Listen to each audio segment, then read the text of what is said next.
আজ শেয়ার করবো একটা বিয়েবাড়ির খাওয়া দাওয়া। বিয়েবাড়ি মানেই তো রকমারি খাওয়া দাওয়া। স্টার্টারেই আছে chicken pakora and crispy chilli baby corn. এই জিনিসটা পেলে কিন্তু প্রথমেই পেট ভরে যায় অনেকটা, আর যেটা না হলেই নয় ফুচকা।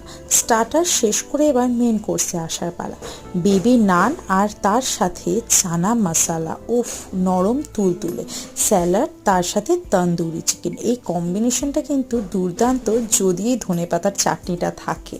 এরপর সাদা ভাত, মুগ ডাল, লেবু দিয়ে মেখে একটু ঝুরি আলু ভাজা দিয়ে মুখে তুলতে আহা যেন স্বর্গ।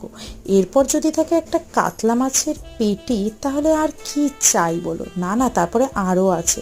এরপর আছে নরম তুলতুলে মাটন, যেটা খাওয়ার জন্য সবাই পাগল হয়ে যায়।